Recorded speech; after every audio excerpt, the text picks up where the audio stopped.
Do it. Hello, hello, everybody. Let's open up that waiting room. Let people in as it is loading up. We are in for a treat today, so you better be ready to take some notes because you're going to absolutely love today's show.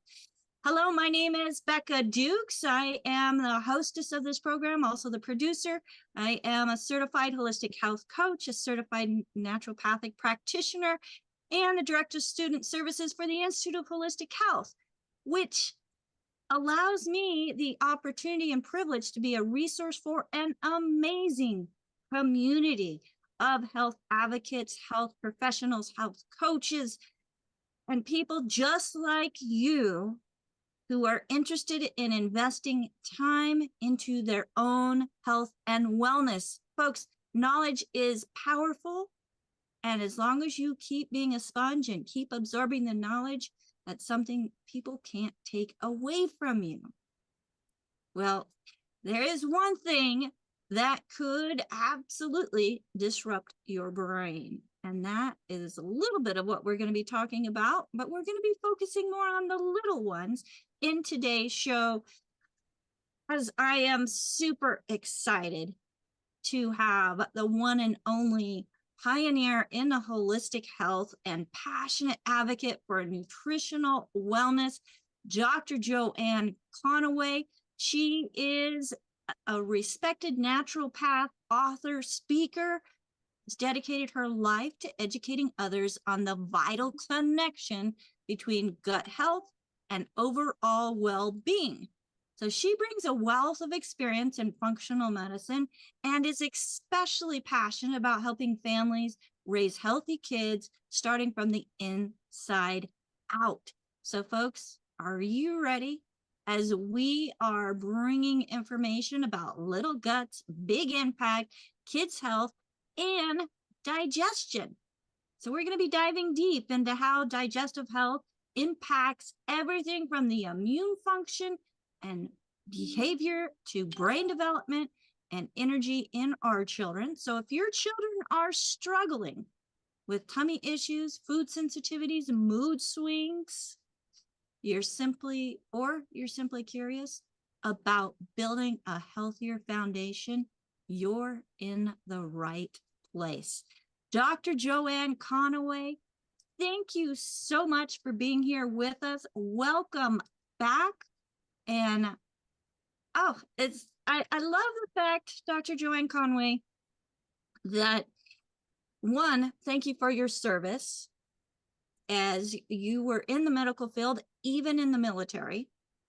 And really, I mean, your experience with helping people through hard times is pretty extensive. Indeed, it is. And I think one thing that we realize is there are some hard times we don't have to go through. So let's help our kids today and not have to continue with those belly issues or avoid them altogether. Sounds good. All right. All right. Well, I know you always have an amazing presentation. Do you have another slideshow you'd like to share with us today in your presentation? No, I think I'm just going to talk through this. Okay. Yeah. Well, let's do it. You know, this is one of the things that I am very passionate about, and people who know me have heard the story. And the reason I got so passionate about the gut very early on is because of my son. And interestingly enough, when he was about 2 years old, he developed a horrible ear infection, and it required 3 rounds of antibiotics to kill the infection. And during the 3rd course of antibiotics, he developed a horrible eczema. And I'm not talking about a mild case of eczema. This is down his back, across his bum, behind his knees, and the bends of his arms, his scalp. He was unfortunately riddled with eczema. And we knew he was sensitive to gluten. We knew he was sensitive to dairy. And the reason we knew that was because anytime he would eat gluten, I wasn't as aware of the gluten issues at the time, but anytime he would eat gluten or anytime he would eat any dairy, he would have a flare of his eczema and it would become weepy. And like I said, this was not a mild case of eczema.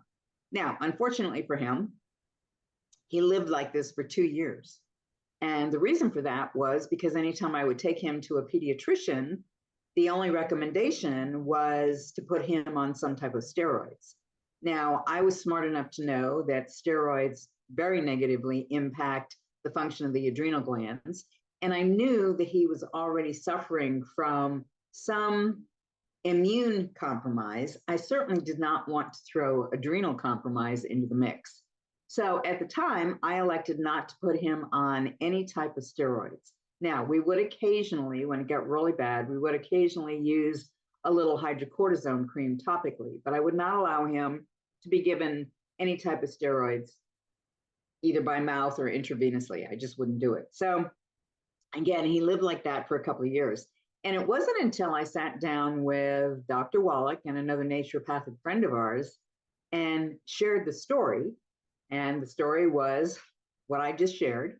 And the other naturopath that was with us at the time looked at me and said, well, what have you done for probiotics? And I told him, I said, well, one of the things that I was able to do was start him right away when I figured out, because of the horrible diarrhea and dehydration that he was experiencing, I put him on lactobacillus.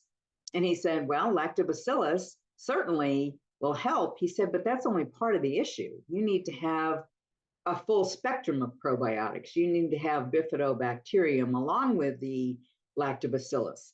And so his recommendation was, again, no wheat, no dairy, and put him on probiotics and see what result we could get. And the way I tell the story is, of course, I come back, my child is now 10 years old, okay? And so I said to him, this is the deal. And he looks at me and he says, yeah, and what am I gonna eat? And I said, you know what? I said, we're gonna try this for a couple of weeks. And if we haven't come up with the answer by the end of the couple of weeks, if we haven't seen some dramatic changes, we'll continue to look for the issue. I'm not gonna put you through agony. Well, as God is my witness, and I tell this story all the time, within 3 days, the eczema this child had lived with for 8 years was so improved I couldn't believe it. And within 5 days, it was gone. It was gone. It had cleared up and gone away in 5 days. Now, that was enough to spark in me something that has driven my desire to learn as much as I can about the gut and about how the gut functions in terms of our immunity and our overall health. And so when we talk about kiddos, I think it's important for people to understand that kiddos do have gut issues. And the majority of our children have gut issues. And why do they have gut issues? Well, there are various different reasons. One of the things that we know, for example, is when children are born, we give them vaccines right away. And the unfortunate thing is sometimes too many too quickly.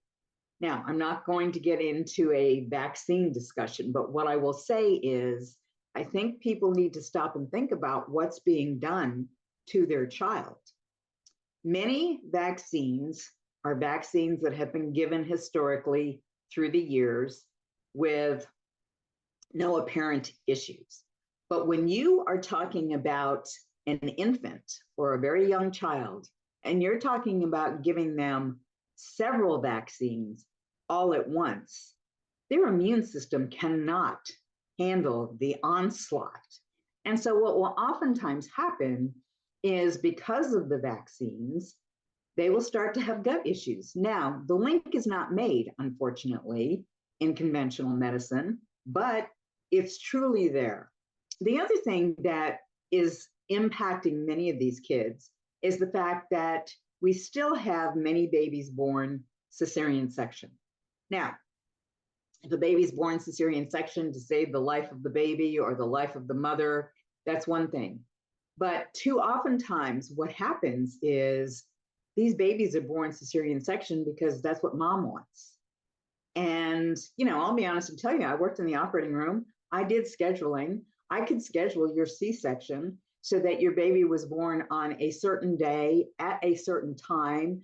That doc you wanted in the operating room was there, that nurse you wanted, we could schedule that. The unfortunate thing is I did not realize at the time what damage I was doing, if you will, to the health and the life of that baby. When we talk about babies being born cesarean section versus being born vaginally, what we know is that babies coming through the birth canal pick up mom's bacteria. They pick up mom's flora. This is the way nature intended. And when they come into this world and take that first deep breath, they suck in a lot of that bacteria, and that's how babies begin to colonize their guts. Now, we've always said that. What we're learning now is if a mom takes probiotics while she's pregnant, we can benefit the baby even in that respect. Just by virtue of the fact she's taking probiotics, the baby will benefit and the baby's gut will benefit. But the bottom line is, once again, many people have babies born cesarean section. So when a baby comes into the world via cesarean section, they come into the world in a sterile environment. They begin to colonize their guts with bacteria from the staff in the nursery, the bacteria from other babies in the nursery, but not mom's bacteria, which again is the way nature intended.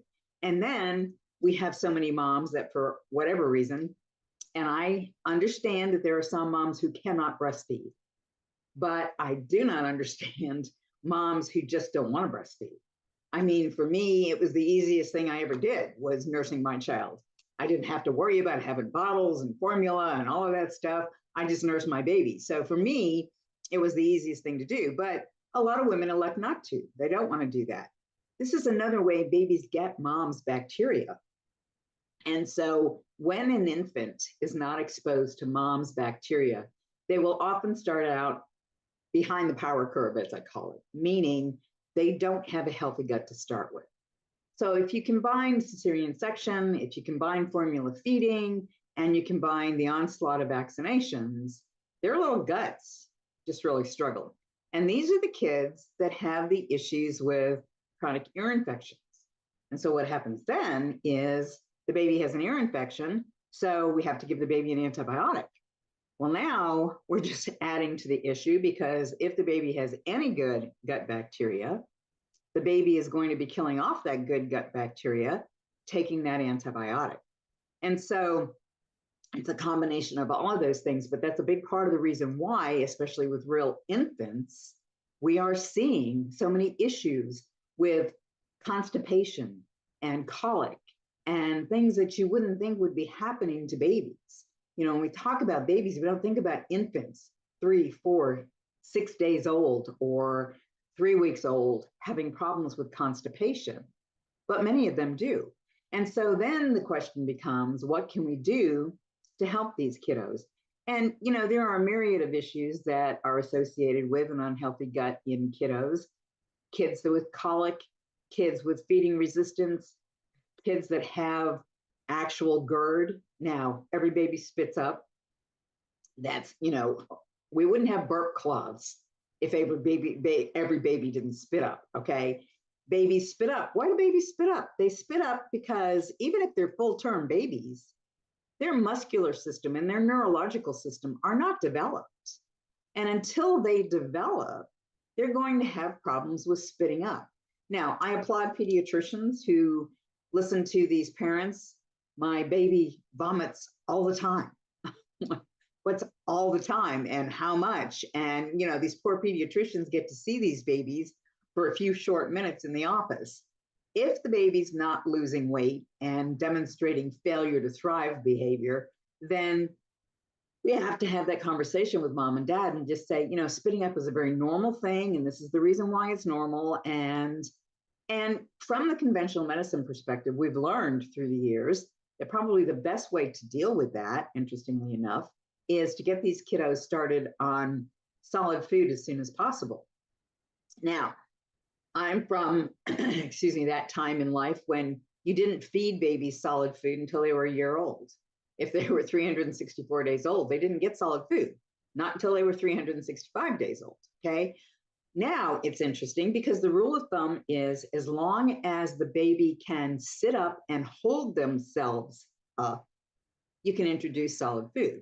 Now you want to be careful. You don't want to be giving them grapes or nuts or anything like that, but you can introduce solid food. And so that goes a long way toward helping with that spitting up issue.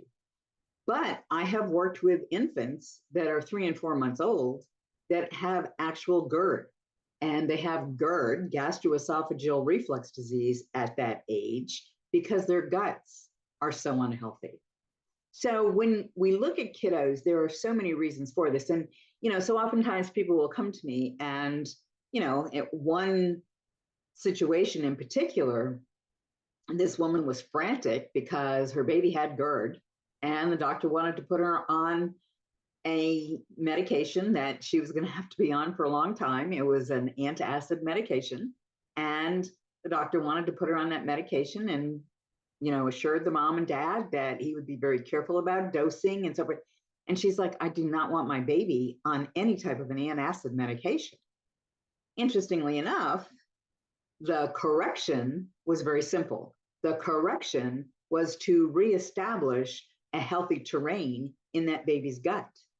And it didn't take very many days to do that. And the other interesting thing about little ones is when you make the decision that we need to fix their gut, it doesn't take long. It doesn't take long because their cell turnover is even faster than our cell turnover. So these kiddos, they actually get better, get much better, much more quickly, interestingly enough. And so in this case, within just a few short days, this baby wasn't having issues anymore. But anyone who's dealt with a baby that has colic, the first thing we think about is, oh my goodness, I'll never get a good night's sleep. Not only are you suffering, but that baby is suffering too. And so oftentimes they will develop a feeding resistance. They know they're hungry, they know they need to eat, but they don't want to eat because they know if they eat, that it's going to hurt. It's going to make them feel sick. Feeding resistance is a really big thing in many infants, and it doesn't get talked about, in my opinion, as much as it should. So that's one of the things. The other thing, though, that is interesting is, so oftentimes these kiddos start to develop food sensitivities, meaning, their sister can sit there and eat a bowl of strawberries. If they eat a strawberry, they break out. Or their sister can sit there and eat chocolate, but if they eat chocolate, they break out. And so oftentimes the food sensitivities, again, the first thing I go to is, let's fix the gut, because these kiddos don't have to be allergic. So oftentimes, and this is something that has happened through the years, but when I was growing up, we didn't have to worry about never have a peanut in the classroom because so many kiddos are allergic to peanuts. It's like, how did that happen? Well, that has happened because through the years, we have done these things that have led to such unhealthy guts in these babies. And so when you have food sensitivities, when you have digestive issues in kiddos, and I was working with a little girl, she's 6 years old. I was working with her just a couple of weeks ago, and her mom came to me, and the reason was this little girl really struggled with constipation. And she would get really bad tummy aches, and she would not have a bowel movement for like 3 or 4 days. And when you're talking about a little one like that, not having a bowel movement for 3 or 4 days, they can get really uncomfortable. And she would get uncomfortable. She would cry herself to sleep at night. It was just horrible what this little 6-year-old was going through. And so we talked about, the fact that she was in fact born cesarean section, and perhaps that's where it all started. And let's talk about what we can do to fix it. And interestingly enough, I got her on the protocol. And again, within just a few short days, she was having a bowel movement twice a day, every day, no longer having those issues. Things like skin issues, and these are very common in kiddos. And, there's a lot of research being done finally. This is how I got started. But now when you go out and you do a literature search, there's a lot of research being done with respect to skin issues and eczema and the association with the gut. Interestingly enough, the cell structure in the gut is very similar to the cell structure in the skin. The bottom line is, when these kiddos have gut issues, they can ultimately have skin issues. And eczema is only one of them. When we talk about eczema, that's something that's very common in kiddos. And we talk about psoriatic arthritis. We can talk about athlete's foot and jock itch. We can talk about all those things. And it all, in my opinion, comes back to the same thing. We need to fix the gut. I can't tell you how many people I've worked with, young kids that are in sports and they have a horrific problem with athlete's foot. And of course, everybody blames it on the showers and they don't clean the showers well enough and they're passing athlete's foot all around. That's not the root cause. And so what we need to do is help people to understand that the root cause is an unhealthy gut. And if we can repair the gut or fix the gut, it goes a long way toward helping with some of these skin issues. Now, there is a lot of research also about eczema, fascinatingly enough, and the positive impact that probiotics on the part of mom while pregnant has a much more powerful benefit with respect to the elimination of issues with eczema. And so once again, we're learning that probiotics taken by mom during pregnancy can in fact help the infant. Now, a lot of people say, oh, well, my doctor says don't take anything except what my doctor gives me. Now, probiotics are not going to hurt you. Probiotics are perfectly okay to take when you're pregnant. Any of the products that are in any of our protocols are perfectly okay to take when a woman is pregnant. Some people say, oh, that's a lot of pills for my child to take. I'm not sure that my child should be taking all of that.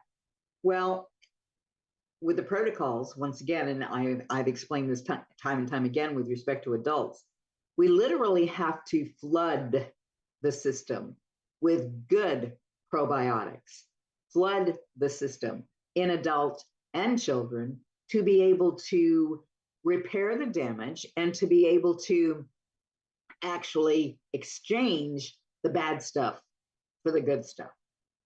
And so what I find, and especially in kiddos, a lot of times adults, when they go on a protocol and go on the gut protocol in particular, they'll experience a lot of rumbling and gas and bloating and discomfort. And what I help them understand is literally in your digestive system, in your gut, you have a battle going on. You have a war going on. What you're doing is you're wiping out the bad stuff and replacing it with the good stuff. And literally, that can increase gas production, that can increase bloating.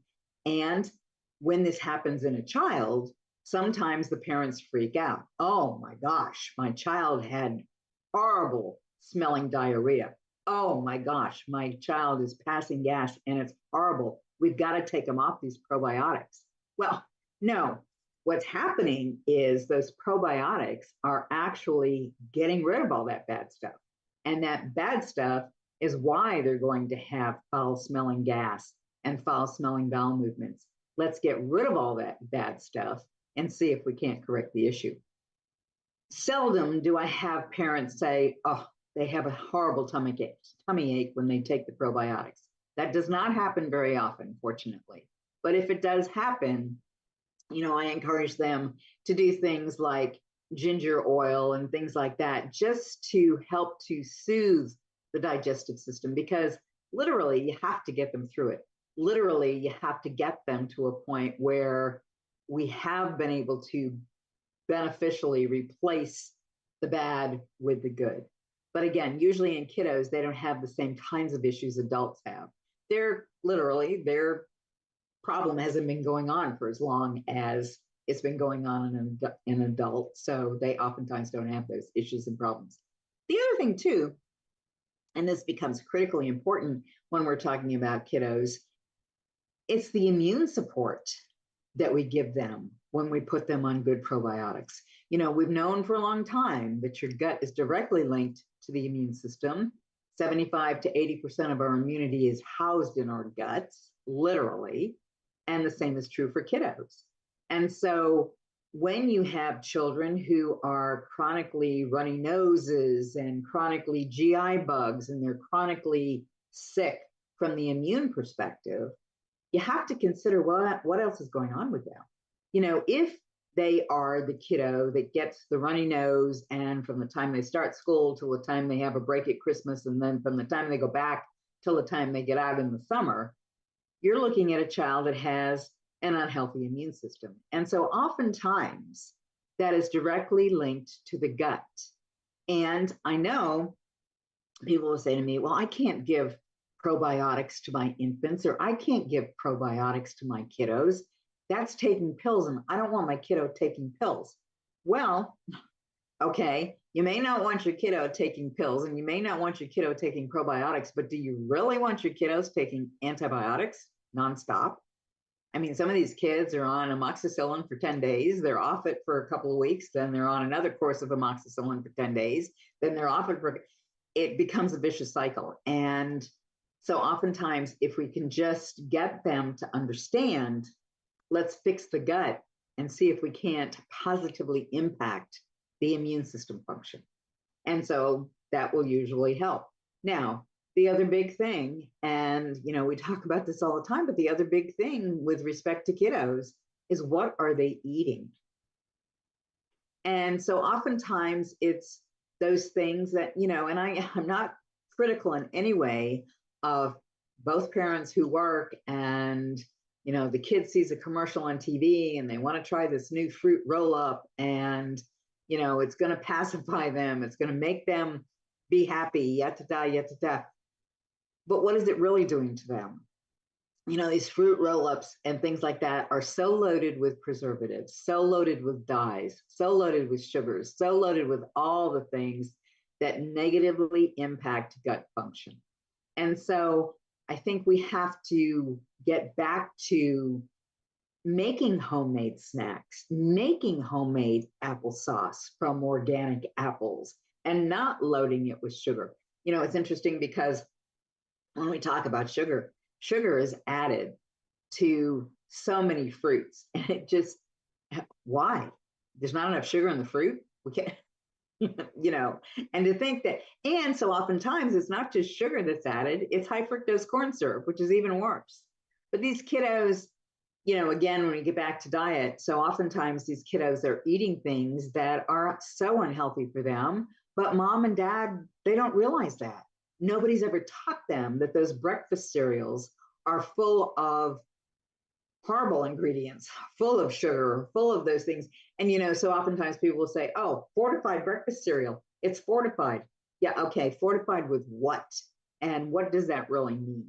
I know that when I used to do one of my lectures, I used to talk about Pop-Tarts and how bad Pop-Tarts are for kiddos.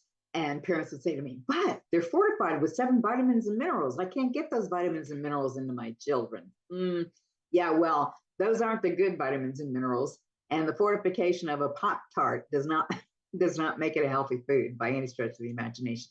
But when you think about what kids are eating, when you think about the chicken nuggets and the French fries and the fruit roll-ups and all of the unhealthy things that kiddos are eating, that also in a major way will contribute to the ill health of their digestive system, just like adults.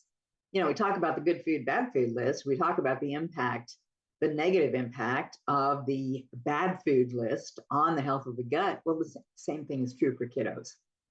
When we talk about kiddos, what they're eating, unfortunately, is very much negatively impacting the health of their digestive systems. And then, we have those kiddos that unfortunately end up with chronic conditions, irritable bowel syndrome, colitis. We're talking about young kids with these horrible conditions. And so oftentimes probiotics are the fix. Now, in our case, we're very fortunate because along with having good probiotic products, we also have the I-26 products. And the I-26 products, I was telling the story about my son, who's now 32 with a couple of his own kids. But anyway, I was telling the story of him, and the 2 things he will not be without are his probiotics and his I-26. And it's because he sees and feels improvement when he takes both of those products. And when he doesn't take those products, he knows it. As far as probiotics for kiddos, both of my granddaughters have been on probiotics since they came out of the chute, literally. And, with the kiddos, it was always funny because their friends would say, what are you giving that baby? Oh, just a little bit of probiotic. And of course, we used to use, or we still do use, in fact, the kiddos ask for it every time I come in, but we still use the root beer belly. And my daughter-in-law would put a little root beer belly in a little container, and she would stick the binky in the root beer belly and into the baby's mouth. And the friends started calling it baby crack because, interestingly enough, if this child was having any kind of tummy issue, you stick the binky in the root beer belly and stick it into the baby's mouth, and it settled her right down, and she didn't have the issues anymore. So both of these kiddos have been getting probiotics since they were born, and I think that that's a big part of the reason why they are as healthy as they are. And I think that's a big part of the reason why they did not have gut issues. My oldest granddaughter, she had her spitting up issue. And of course, it was new parents, and I'm just the mom. And, it was hard for them to accept and understand that this spitting up was okay. But once they finally got a handle on, yeah, she's going to spit up. And then, interestingly enough, I think one of the more fascinating things on the part of both of those kiddos was, oh, we haven't used a burp cloth in a long time. They kind of grew out of that spitting up thing, and they didn't need to use the burp plugs anymore. So, but both of these kiddos were sitting up, holding themselves up, and eating solid food at 5 months, which, just like I say, blew me away because that was not the way I was raised at all. So that's pretty much what I say about kiddos. Pretty much the same thing I say about adults. And we can easily correct things with kiddos. And the reason we can easily correct things with kiddos is because, again, their cell turnover is very rapid, and their issues seem to correct even much more easily than adult issues.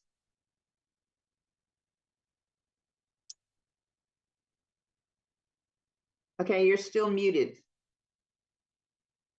Thank you. Yeah. As I'm thinking back, at my own kids, I had one of those colic babies. I thought for sure before he turned 1, he would know the alphabet. He could count to 500, because that's what we would do all the time. We were just, trying to soothe him. And if I would have known then what I know now, yeah, because he also had eczema really bad on the bends of his elbows, the backs of his knees, a little crack of his bum. mm-hmm. And it was horrible. Yep. It was absolutely horrible. And you're right. All they wanted to do was do a steroid. And then he had a reaction to the steroid. So he couldn't do that either. They just, try to keep it dry, keep it clean, but fixing the gut would have fixed the problem. And that's another interesting point that you bring up. He had a reaction to the steroid.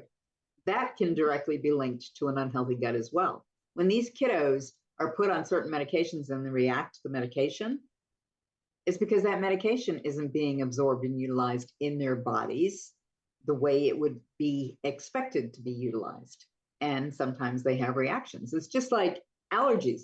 It's so oftentimes people say, oh, my child's allergic to peanuts, my child's allergic to strawberries, and all of the common childhood allergies. And my child's allergic to eggs. Well, okay, so let's see if we can correct the gut, and let's start to gradually introduce some of these things. And lo and behold, these kiddos really are not allergic to these things. These kiddos just had an unhealthy gut. Once we fix the gut, they no longer have the food sensitivities. They no longer have the allergic issues. Well, you had mentioned, just being the mom. And am I muted again? No. Okay. You're good. I just had some weird pop-up come up. But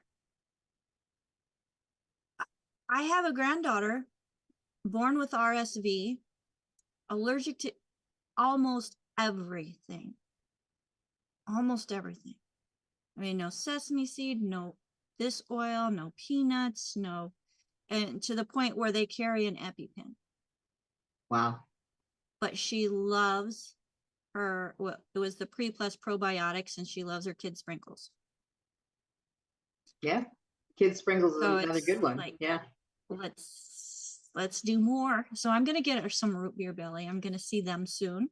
So they're gonna get root beer belly from Nana. And my son loves it too. So Yeah, and I would do the root beer belly, but I would also do the I-26. I'd also do the wafers. And that's the way most kiddos like the I-26. They like the wafers. Especially the vanilla chewables. Mm-hmm. Yeah. Yeah, I'm one of those guilty ones. So, I mean, sometimes I'll use it as after dinner. The dessert. Put a couple I-26 chewables in my mouth, and I no longer want dessert. It works. Yeah. So it's a great dietary aid for weight loss. Without a doubt. It's a great dietary aid, and kiddos think they're getting something special. Yes. It's just like the root beer belly. My two granddaughters are like, and my 2-year-old, for months, she's been able to say root beer belly. Grammy, root beer belly, Grammy. She just thinks that's the greatest thing. So, and I don't mind giving it to them because I know how beneficial. A lot of times people will say to me, can you give them too much? It would be a real struggle to give kiddos too much probiotic. And just like it's a real struggle to give adults too much probiotic. And that's because so much of what we are exposed to each and every day kill off so much of our probiotic. Some people say, oh, it's 50,000 or 50 billion units or whatever. Oh my gosh, that seems like a lot. Well, it may seem like a lot, but you know what? You kill off that much every day. So it's really not a lot. Another thing that you, I'm not quite sure what that sound is, but the foods, the snacks. I mean, I have one individual where dad's like, oh, leave them alone. Their systems are young. They can eat it. If they want it, just give it to them. I'm like, yeah, no. No. And it's because of the long-term ramifications. If a child has a chocolate chip cookie once in a while, that's one thing. We all do that. Okay. But I don't think children need to have a chocolate chip cookie every day when they come home from school. I don't think kiddos need to have the kinds of snacks that these kids have on a daily basis. And so oftentimes what you find is that's all these kids know. One of the sad realities, and I find this a lot, and certainly much more than I would like to, but I find a lot in kids that are teenagers and young adults. They don't even know what an apple tastes like because they've never had an apple. They don't know what fresh fruits and berries taste like because they've never had them. Their entire lives, they've had prepackaged and processed foods. And is it any wonder that at the age of 20, they have bad gastroesophageal reflux disease and bad gut issues? They haven't eaten a whole food. They haven't eaten a food that's loaded with healthy enzymes their entire lives. Well, and we look at the teenagers that are running around and they have horrible acne. I want to look at every one of them and say, I could help you with that. So painful and inflamed looking. Yep. And it's a gut issue. Yep. And what's being put into the body. There are so many things that we can do as individuals, as parents, as grandparents. We can't always do it, but we can make suggestions and stick to our guns. Right. Hold our ground. Right. And yeah. So we do have a question, Dr. Joanne Conaway. Thank you so much. The question is, what snacks? Yes. And of course, age is going to make a big difference. Well, when we talk about snacks, there are several good snacks available now. If you read the label, and if what's in that snack is, first of all, no wheat, okay? And like I say, there are a lot of good ones out there now. It's really fascinating. Every time I turn around, there's something else coming out. Now, there was one that was being advertised yesterday, and I thought, well, I'm going to look into that. And of course, it has palm oil and a bunch of other things that I don't want anyway. But I'm like, okay, so that's not a snack that I think is appropriate.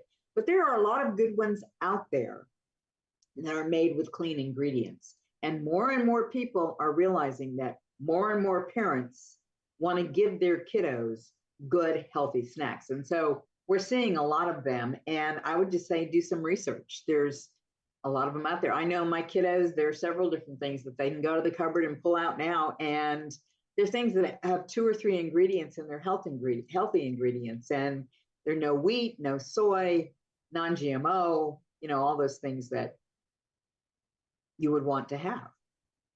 Yeah, it's like yesterday's program. Yeah. Well, in yesterday's program, we were talking about, reading labels, where it's not just that nutritional panel, it's the actual ingredients. Yeah. You need to look at. And you really don't want more than 5. And if you can't pronounce it.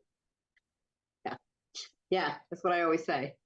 Can't pronounce it, you don't want it. So. Well, and I was listening to a podcast this morning, and something that really was kind of profound to me is if you're looking at an ingredient and you can't find that single ingredient in the grocery store, it's not food. Yep. No, it's some type of a preservative, something to make it last longer on the store shelf. Yeah. Which, yeah, we can have health. And I've had people joke, oh, it's full of preservatives, I'll just last longer. Yeah. And that's just not the way it works. No. And it's so sad because people don't understand. And I'm not being critical of anyone, but people don't understand what some of these things do at the cellular level. It's just like a diabetic. Oh, especially those that have pumps. Oh, well, I'll eat that piece of chocolate cake. It doesn't matter. I'll just crank up excuse me. There's so much that goes on between whether or not you're going to eat that piece of chocolate cake, how high your sugar is going to go, and whether or not your insulin that you're giving yourself is going to combat that sugar. There's so much more in between. And people just don't realize it. And they're not educated. Doctors don't take the time to educate. Dietitians don't take the time to educate. You go to a dietitian, you're a newly diagnosed diabetic, you go to a dietitian and they tell you, well, be sure if you eat a sandwich, you're eating whole grain bread. Excuse me? Whole grain bread has more sugar than a Mars bar. So but again, it's what we don't really understand. The things that we don't understand. Yeah, growing up, God rest her soul, my grandmother, a nurse, for every 2 ounces of meat, we would have to have a piece of bread smothered in margarine. I was like, I can't even stand the smell of margarine now. Just give me butter. Yeah. And yeah, the bread I can leave behind. But what would you recommend for those that have sweet cravings? Well, you can find a lot of sweet snacks out there as well. Things that are, again, made with limited amounts of sugar, or they're made with healthy sugars. Monk fruit, for example, is something that we're finding in more and more kids' snacks. Not that I think that anyone should make a steady diet of it, but xylitol is being used in some things that are, again, healthier kids' snacks. Pure cane sugar, interestingly enough, would be a healthier kids' snack. When we talk about pure cane sugar, it's something that comes from the plant that has not been processed. And so, when we take sugar, cane sugar, and we process it, everything that's healthy about it is taken away from it. But instead, if we use pure cane sugar and it's the healthy source that hasn't been adulterated, if you will, then it's a healthier form of sugar.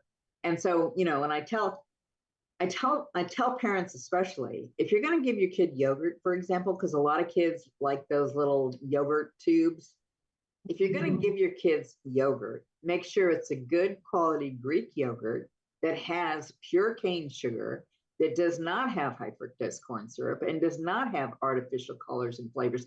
It's so oftentimes you'll look at a label and it'll look pretty good right up until the time it says, and artificial colors or and artificial flavors. It's like, you had me until you start talking about artificial things, because I don't want anything artificial in my kids' diet. Well, my favorite yogurt, I'll go and get that 5% fat Greek yogurt, and then I'll add a pollen burst for the flavor. Whether it's orange, the strawberry, kiwi, the mountain berry, the dragon fruit now. And that makes an amazing Greek yogurt snack.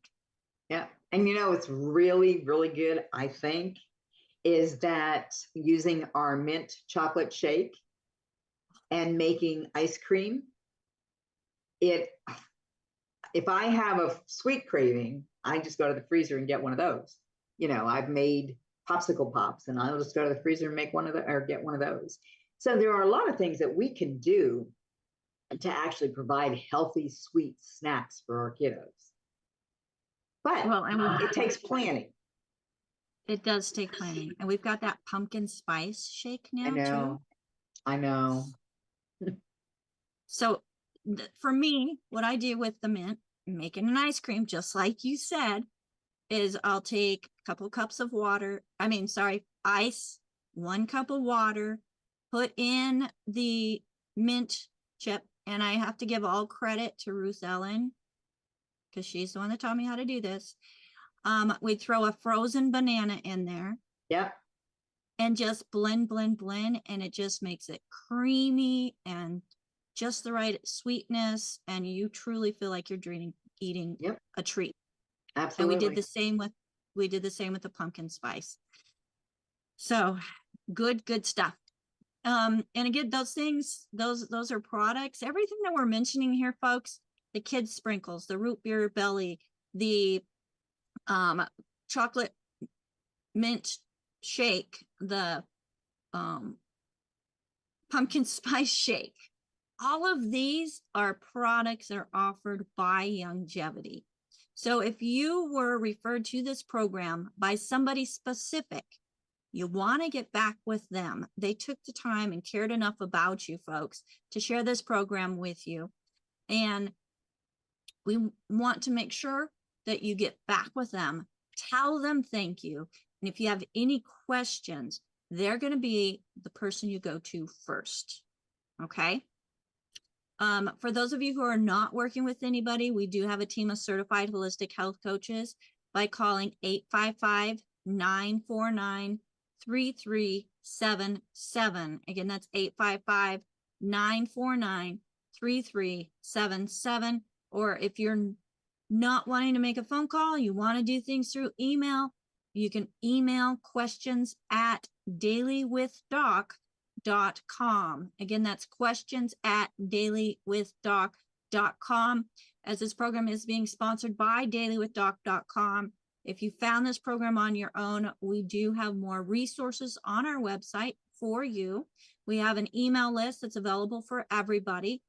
And we have some more questions, Dr. Conaway.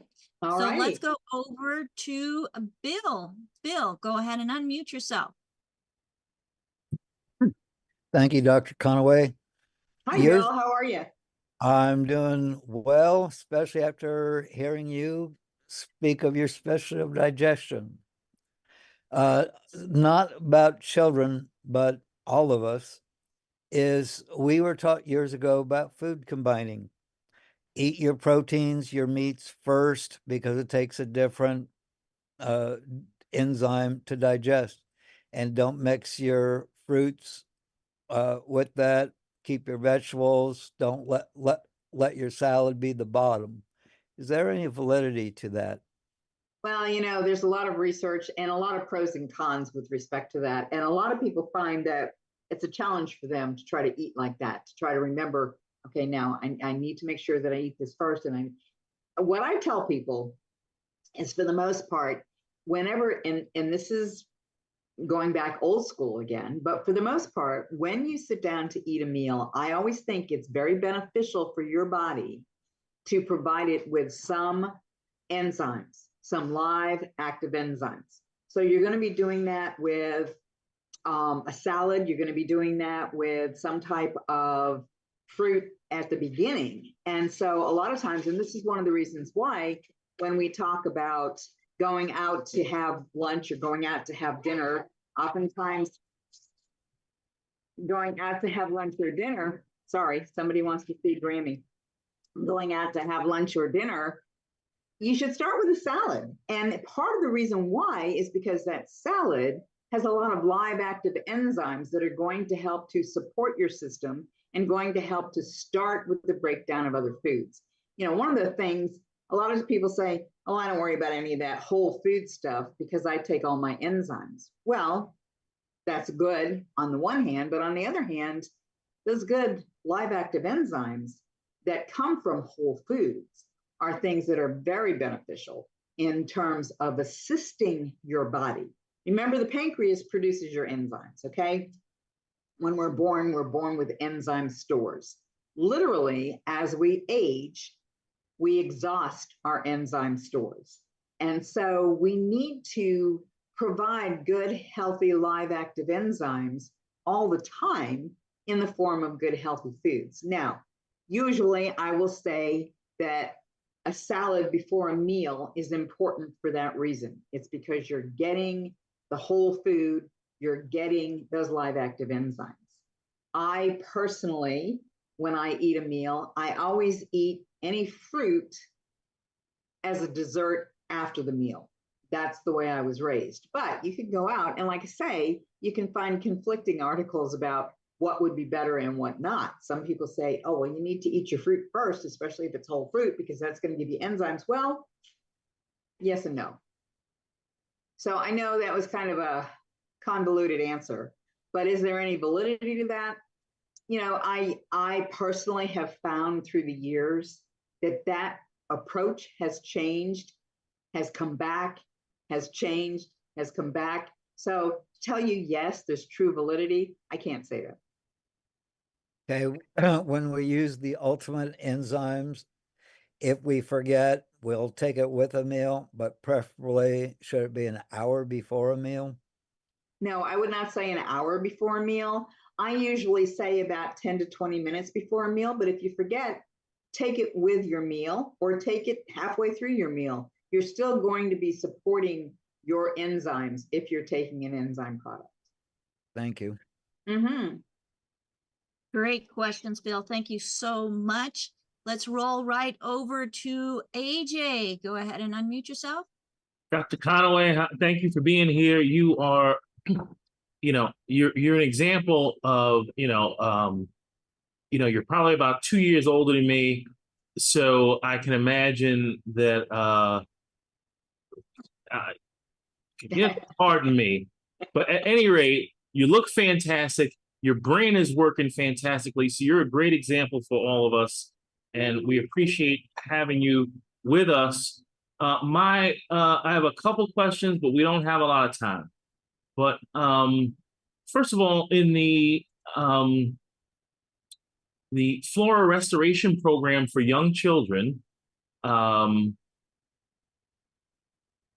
which everyone, if you want Dr. Conaway's gut protocols, you can email questions@dailywithdoc.com, and we will try and get back to you as quickly as possible. But they call for the Integris probiotic chewables for kids. Not anymore. Okay, so I have an old one. Is that what I have here? Okay. To be perfectly honest, AJ, I just fixed that this morning.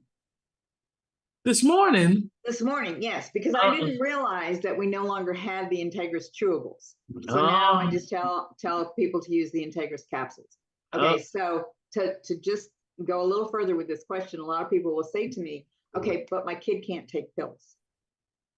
Well, if your child cannot take a pill probiotic, then what I say is open that probiotic and put it on a little bit of organic yogurt with no high fructose corn syrup, yogurt that's non-GMO. You can put a little bit of that probiotic on a yogurt product. Actually, I believe the Integris is a you'd have to grind it.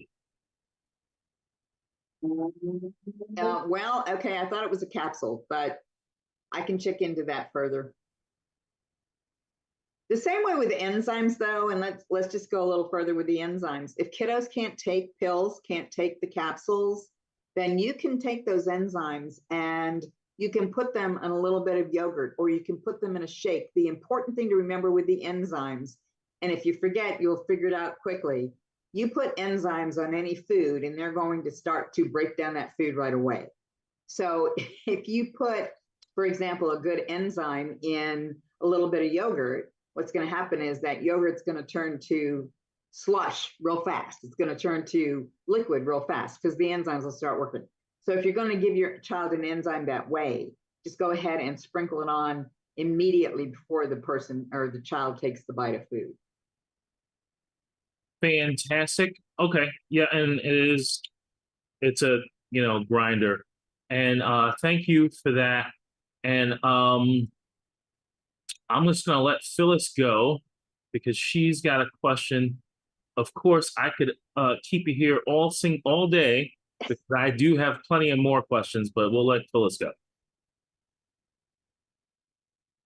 All right, Phyllis, your turn. Oh, what happened? Let's see. I'll spotlight myself. Hang on. Oops. Can somebody spotlight me? Well, you're on my screen. You are spotlight. Okay. Okay, nobody touch anything. I'm gonna make it better, okay?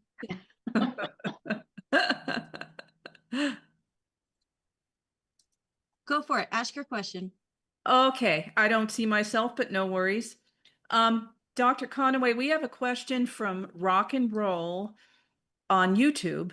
He has a friend, a woman driving from the Gulf states all the way to California, I'm guessing in one go.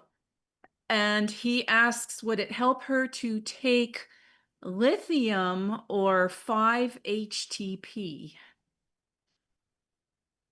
Okay, I'm going to guess that maybe we're talking about trying to stay awake for the trip. That's my guess. Okay.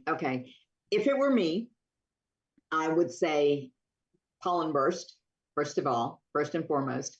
I have done long drives, and used pollen burst the entire time. I personally would not be taking lithium, and I personally don't feel that 5-HTP is going to be as beneficial as our pollen burst products.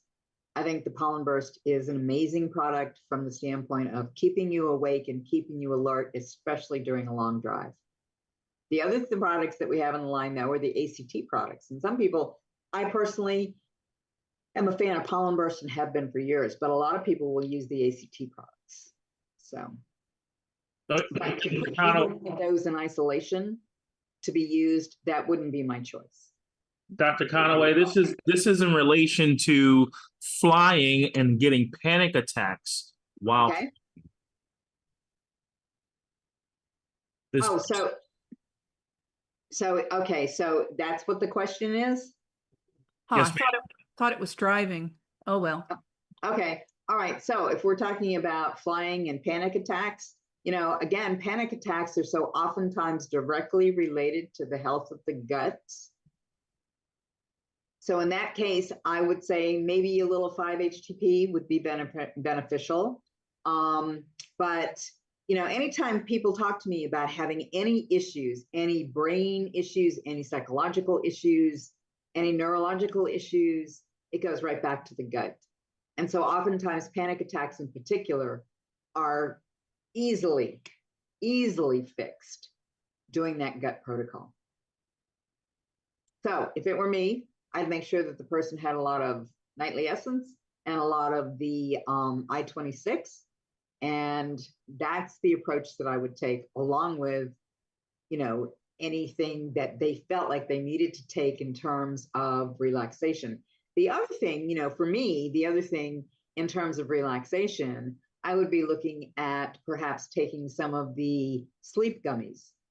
If they're getting on a plane, if it's going to be a cross-country flight, you're getting on a plane, so what if they fall asleep?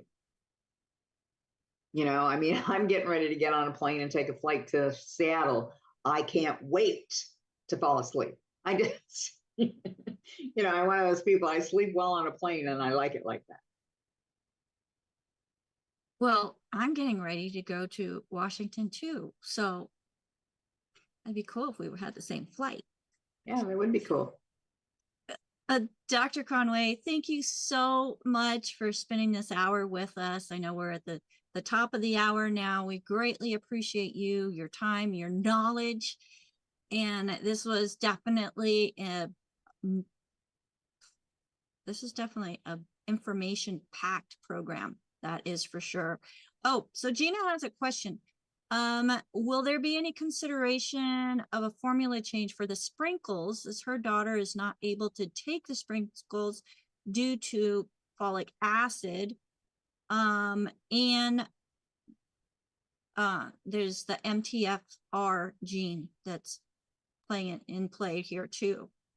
Okay, so the down and dirty on the MTHFR gene, the vast majority of us have that. If we all made the decision that it's going to impact us, we could let it do that. What I will tell you is I studied the MTHFR gene back before I even finished school. So we're going back like 10 years ago. And even then, people who had a better understanding of the gut and the function of the gut said if your gut's healthy, the MTHFR gene should not be an issue. And so the fascinating thing is people feel like they have to do methylated B vitamins because they have the MTHFR gene. I'm going to say that if your gut is healthy and working well, that should not be an issue.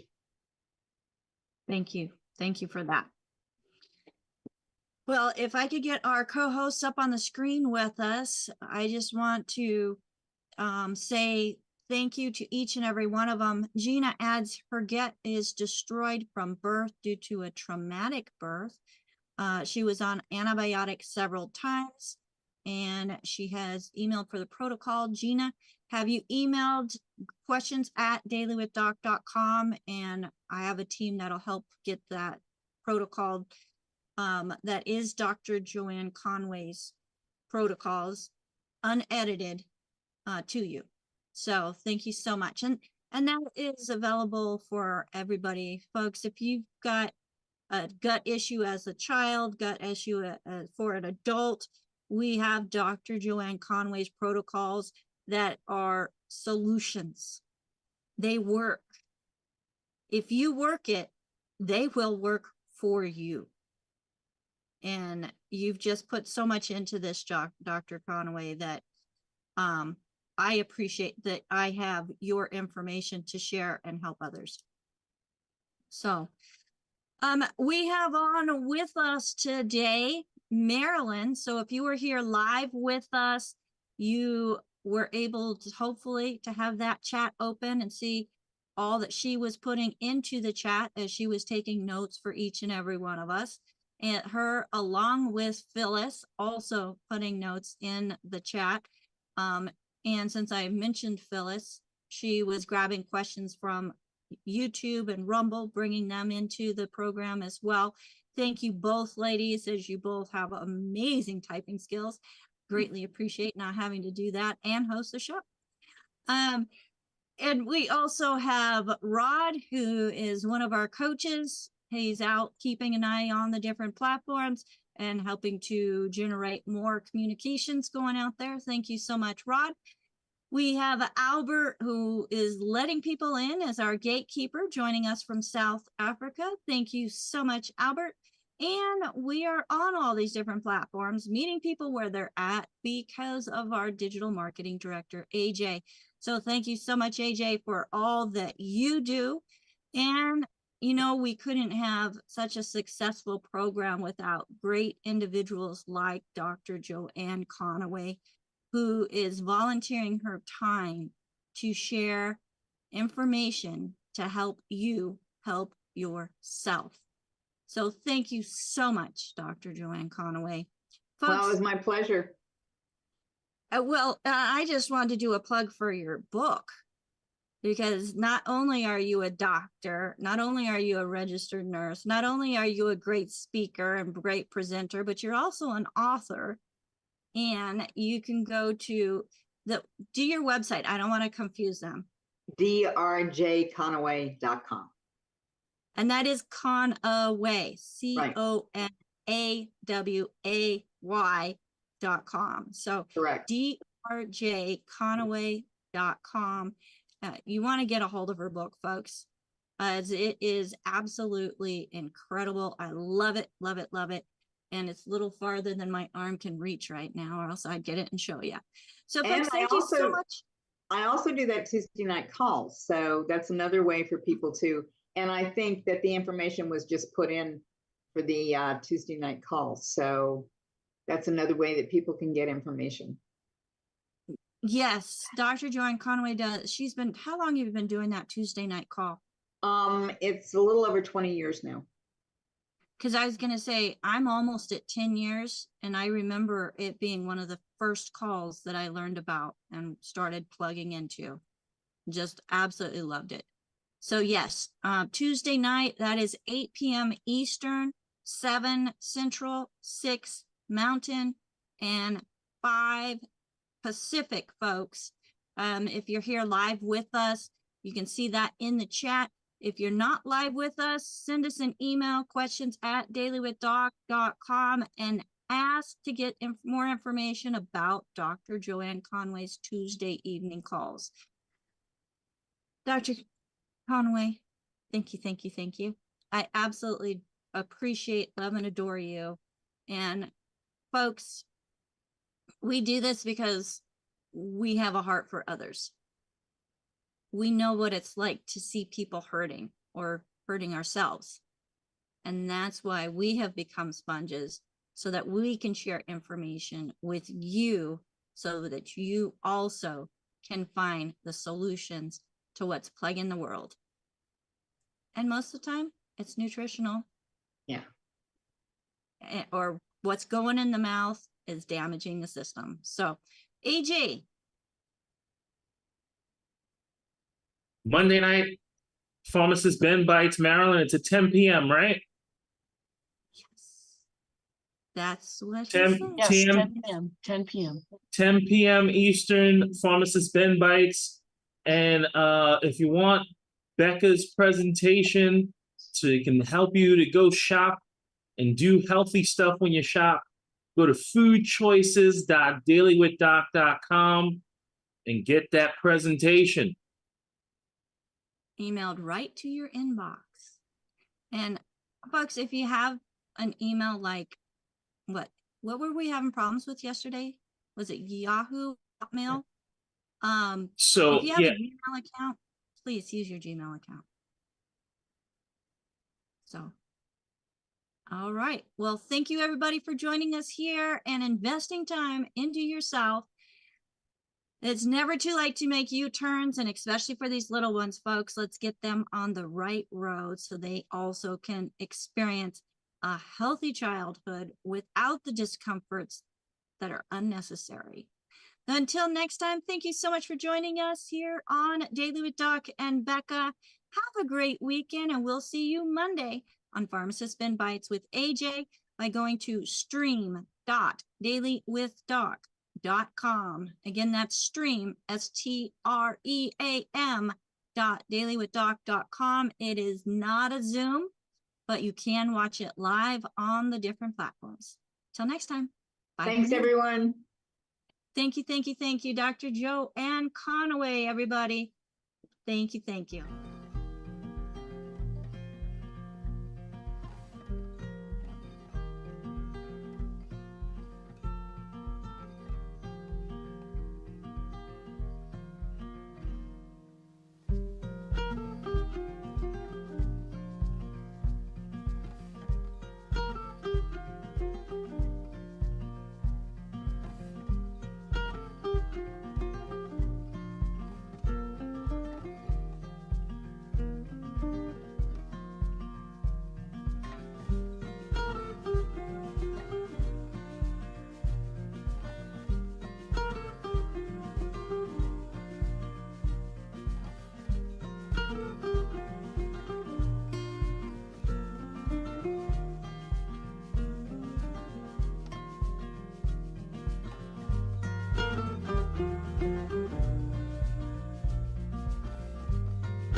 This program is for educational purposes only. The content is not intended to diagnose, treat, cure, or prevent any diseases, nor is it intended to take the place of your primary care physician. The statements in this program have not been evaluated by the FDA. Testimonials are shared as individual experiences of the individual. Results vary and may not be typical.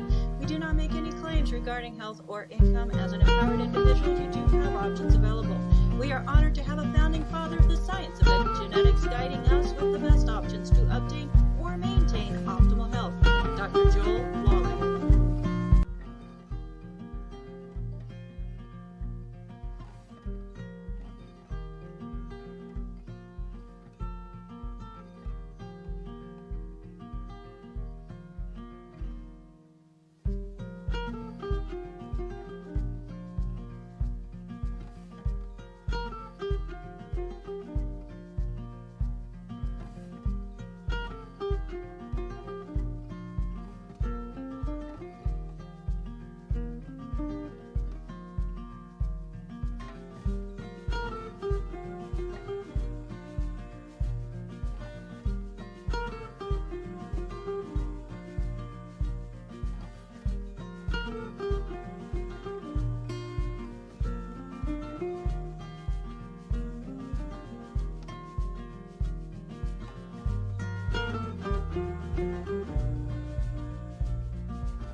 This program is for educational purposes only. The content is not intended to diagnose, treat, cure, or prevent any diseases, nor is it intended to take the place of your primary care physician. The statements in this program have not been evaluated by the FDA. Testimonials are shared as individual experiences of the individual. Results vary and may not be typical.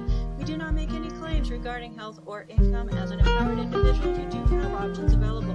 We are honored to have a founding father of the science of epigenetics guiding us with the best options to obtain or maintain optimal health. Dr. Joel Lawley.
This program is for educational purposes only. The content is not intended to diagnose, treat, cure, or prevent any diseases, nor is it intended to take the place of your primary care physician. The statements in this program have not been evaluated by the FDA. Testimonials are shared as individual experiences of the individual. Results vary and may not be typical.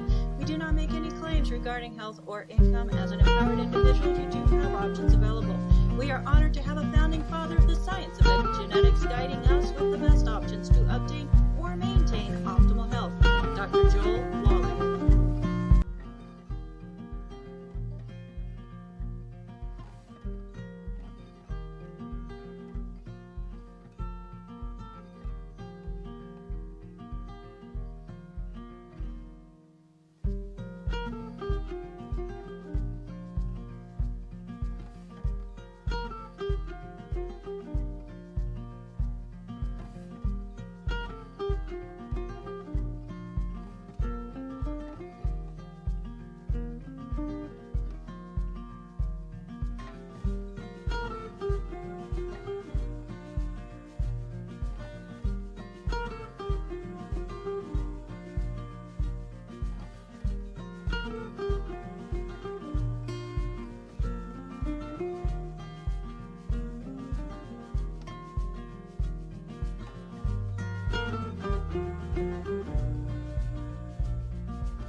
This program is for educational purposes only. The content is not intended to diagnose, treat, cure, or prevent any diseases, nor is it intended to take the place of your primary care physician. The statements in this program have not been evaluated by the FDA. Testimonials are shared as individual experiences, and the individual results vary and may not be typical. We do not make any claims regarding health or income. As an empowered individual, you do have options available. We are honored to have a founding father of the science of epigenetics guiding us with the best options to obtain or maintain optimal health. Dr. Joel Lawley.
This program is for educational purposes only. The content is not intended to diagnose, treat, cure, or prevent any diseases, nor is it intended to take the place of your primary care physician. The statements in this program have not been evaluated by the FDA. Testimonials are shared as individual experiences, and the individual results vary and may not be typical. We do not make any claims regarding health or income. As an empowered individual, you do have options available. We are honored to have a founding father of the science